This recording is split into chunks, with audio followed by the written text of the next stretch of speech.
पति पत्नी काफी दिनों के बाद आज एक साथ बैठकर चाय पी रहे थे, क्योंकि आज उनकी शादी की 25वीं सालगिरह थी। पहले की तरह वो अब साथ में समय बिताते नहीं थे, ज्यादा साथ में एक दूसरे के पास बैठते नहीं थे। पता नहीं किन कारणों से उन दोनों के बीच की दूरियां बढ़ती ही जा रही थी। चाय पीते पीते पत्नी ने चुप्पी तोड़ते हुए कहा, मुझे आपसे बहुत कुछ कहना है, आपको बहुत कुछ बताना है, लेकिन अब हमारे पास एक दूसरे के लिए समय ही नहीं है। मैंने इस बारे में बहुत सोचा है और मैंने इस सिचुएशन से निपटने का एक उपाय निकाला है। अगर आप राजी हो तो बताती हूँ। पति ने सिर हिलाकर हामी भरी। पत्नी ने टेबल के ड्रॉयर से 2 डायरी निकाली और बोली, मैं ये 2 डायरी लेकर आई हूँ, एक आपके लिए और एक मेरे लिए। आज के बाद हम दोनों को एक दूसरे से जो भी शिकायत होगी वो हम अपनी अपनी डायरी में लिख कर रखेंगे। 1 साल बाद जब हमारी 26वीं एनिवर्सरी आएगी तब हम उसे खोल कर पढ़ेंगे। तब हमें एक दूसरे की उन चीज़ों या आदतों के बारे में पता चलेगा जो हमें पसंद नहीं, और हम उन्हें सुधार पाएंगे या कोई उपाय कर पाएंगे।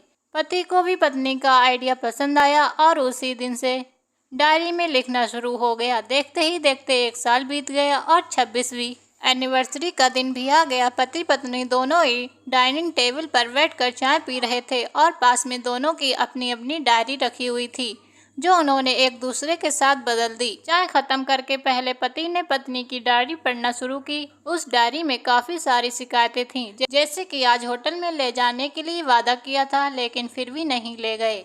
आज मेरे मायके से मेहमान आए थे, उनके साथ पति ने अच्छे से बात नहीं की। कितने महीनों बाद आज मेरे लिए साड़ी लाए, लेकिन पुराने डिजाइन की। आज मेरे सीरियल देखने के समय पति ने चैनल बदलकर न्यूज़ चला दी। आज गीला तौलिया सोफे पर छोड़ दिया। ऐसी कई सारी शिकायतें थीं। डायरी को पढ़ते पढ़ते पति की आंखों में आंसू आ गए। पति को काफ़ी अफसोस हुआ। वो अपनी पत्नी से बोला, मुझे इन गलतियों के बारे में एहसास ही नहीं था, लेकिन अब मैं तुमसे वादा करता हूँ कि ऐसी गलतियाँ मैं अब फिर से नहीं दोहराऊंगा। अब पत्नी ने पति की डायरी खोली। पत्नी ने डायरी के कई सारे पन्ने पलटे, लेकिन वो पूरी तरह से खाली थी। कहीं पर भी एक शब्द भी नहीं लिखा था। पत्नी बोली, अरे आपने तो डायरी में कुछ ही नहीं लिखा। पति बोला, आखिरी पन्ना देखो, मैंने उसी पर लिखा है। उस पुराने पन्ने पर लिखा था, तुमने मेरे लिए और मेरे परिवार के लिए इतने सालों से जो त्याग किया है और हम सबको जितना प्यार दिया है, उसके आगे मैं तुम्हारे खिलाफ इस डायरी में कुछ भी नहीं लिख सकता। और इससे भी जरूरी, मुझे तुम में कभी कोई कमी देखने की इच्छा ही नहीं हुई। ऐसा नहीं है कि तुम में कोई कमी नहीं है, लेकिन तुम्हारे प्यार, समर्पण और त्याग के आगे तुम्हारी कोई भी कमी बहुत छोटी है।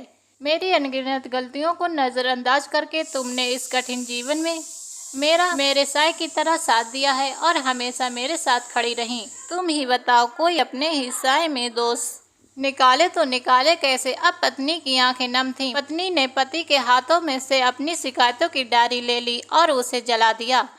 पति पत्नी का रिश्ता एक दूसरे पर विश्वास पर टिका होता है और उसी से वो मजबूत होता है। उम्र के इस दौर में पति पत्नी को एक बात अच्छे से समझ लेनी चाहिए कि एक दूसरे में गलतियां और कमियां निकालने की बजाय अगर ये याद रखा जाए कि उसके साथी ने उसके लिए कितना त्याग किया है, तो इससे उनका रिश्ता और भी ज़्यादा मजबूत होगा। दोस्तों, इस छोटी सी कहानी को आप तक पहुंचाने के पीछे मेरा प्रयास है कि इन दिनों पति पत्नी में बढ़ते जा रही दूरियां कम हो सकें, और ख़ासकर गलतफहमियों की वजह से या सिर्फ बात न करने की वजह से बढ़ती जा रही दूरियों को आराम से शांत बैठकर बात करके कम किया जा सकता है या ख़त्म भी किया जा सकता है। दोस्तों, आज की ये कहानी आपको कैसी लगी कमेंट करके ज़रूर बताएं। कहानी पसंद आई हो तो एक लाइक और चैनल को सब्सक्राइब करें।